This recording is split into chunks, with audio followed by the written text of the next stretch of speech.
واخيرا سالت المباراة الهزيلة والمهزلة الكروية اللي كانت اليوم ديال المنتخب الوطني المغربي امام المنتخب البرتغالي. مباراة مهزلة كروية بكل مقاييس، بكل مقاييس، مهزلة مهزلة مهزلة مهزلة. مباراة صاحبي أسوأ مباراة كنشوف المنتخب الوطني المغربي في الفئات ديالو في السنوات الأخيرة. أسوأ مباراة كنشوف المنتخب الوطني المغربي كيقدمها. شوف، المنتخب الوطني المغربي اللي قل من 17 سنة، خصوصا اللاعبين، ما نلوموهمش، والله العظيم ما نلوموهمش.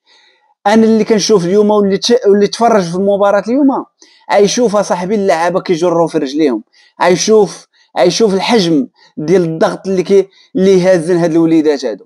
شوف الحجم ديال الضغط، شوف اللاعب ما كيقدرش يبريسي، شوف بالعروش ما قادرش يتكونسونطرا على الشبكة ديالو. شوف علاش هادشي منين جاي؟ هادشي هذا جاي منين؟ جاي من لاعب اللي هو قل من 17 سنة وكتحملو واحد الطاقه وكتحملو بشي حوايج ما قادرش عليها، بحال ملي كتشدو وكتجلس معاه وكتقول له انا راه بغيتك تجيب كاس العالم للشباب، راه انت قادر عليها. او مثلا المنتخب راه انت قادر عليها، والمنتخب الوطني المغربي اللي قل من 20 سنه راه جاب لنا كاس العالم، حتى خصك تجيب لنا كاس العالم. هادشي هذا هو اللي جعل هاد المباراة هذه نشوفوها بهاد السوء هذا وبهاد المهزله هذه الكرويه. شوف، نبيل بها ما محضرش المنتخب ظهر بهذا السوء هذا، خصوصا بدنيا المنتخب ما قادرش يتحرك في جميع الخطوط. ما نجيوش حنايا نركزوا غير على بالعروش، جميع الخطوط ديال المنتخب الوطني المغربي كانت اليوم ضعف كبير، خصوصا بالعروش وخط الدفاع وخط الوسط وخط الهجوم. خط الهجوم ملي كنجيو نهضروا على خط الهجوم، جوج مباريات ما مسجل ولا هدف. ملي كنجيو نهضروا على الدفاع، جوج مباريات داخلين عليك 8 الاهداف. راه مباريات كارثيه هادو، راه حاجه راه ما كتدخلش للعقل. بالنسبه لي انايا هادشي هذا انا طلع لي الدم وعصبني، باش ما نكذبش عليك. علاش؟ اندو صحيح ملي كتكون كتفرج في المباراه، اندو صحيح ما بين جوج لعابه ما كاينش. علاش؟ شنو كينتج لينا؟ كينتج لينا براه المنتخب ما حاضرش. لا مونطاليتي ديال المنتخب ما حاضراش، العقليه الانتصاريه ديال المنتخب ما حاضراش. علاش حنا نجيو ونقولوا المنتخب الوطني المغربي اجي دينا كاس العالم للشباب وحنايا واقفين ظهاركم؟ حنا واقفين ظهرهم، هذه حاجه معروفه، ولكن ما نحملوهمش بواحد الحمل ما قادرينش عليه.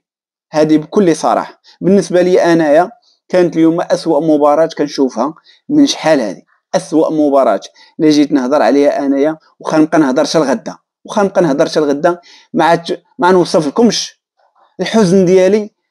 ماشي على باش خسرنا زعما في النتيجه او شي حاجه، الاداء اللي كان في هذه المباراه، هذه مباراه كارثيه. ولو الخصم كيفاش كان كيستهزئ بنا، شي حاجه مضره للنفس بكل صراحه. الخصم كتشوف لاعب من اللاعبين المنتخب البرتغالي قادر يدير وسط اربعه اللعابه ديال المنتخب الوطني المغربي شيء ما توصفوش، شي حوايج ما يمكنش تقولهم. كيمر بيناتهم بواحد الطريقه سهله وبواحد انسيابيه وبواحد الاسلوب ما يمكنش صاحبي، والله ما يمكنش هكا تكون المباريات ديال المنتخب الوطني المغربي. ما يمكنش ما نبقاوش نجيو نديروا هاد الضغط هذا على المنتخب الوطني المغربي، خصوصا وليد الركراكي غادي يتفرج في هذا المنتخب هذا ديال قل من 17 سنه. شنو المغزى ديالك زعما؟ شنو المغزى ديالك؟ غتاخذ منهم غتجيبهم من المنتخب الاول؟ ما يمكنش تجيب منهم المنتخب الاول. هذه وحده. علاش انت ما جبتي حتى من المنتخب اللي قل من 20 سنه اللي مادي كاس العالم؟ عاد انت غادي تفرج في المنتخب اللي قل من 17 سنه؟ شنو تجيب منه؟ ما يمكنش صاحبي. خليوا صاحبي نبيل باها واللاعبين ديالو يركزوا على المباريات ديالهم. اليوم احنا ما شلنا نبيل باها، ما شلنا منتخب، ما شلنا مباريات، ما شلنا ولا شيء. شلنا غير حرق الاعصاب. هادشي اللي شلنا. اما هادشي هذا راه مخزي، والله العظيم لا مخزي. انا بالنسبه لي انايا نتمنى غير اللعابه ما يتاثروش نفسيا باش تخسر بسداسيه في كاس العالم للشباب وانت مازال عندك قل من 17 سنه باش خسر امام المنتخب البرتغالي وكيستهزئ بك بهذيك الطريقه.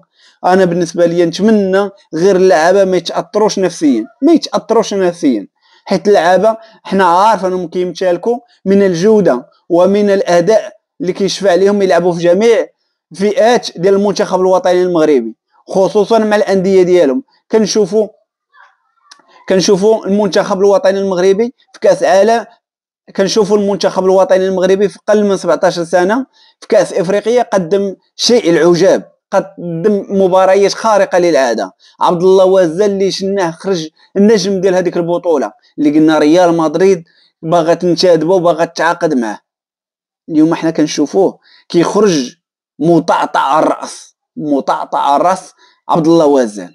لماذا؟ هادشي هذا تاثير اللي ما قادرش يتحملوه بعض اللعابه، وجميع اللعابه ما قادرش يتحملوا هذاك الضغط. لهذا مباراة كارثية بكل صراحة.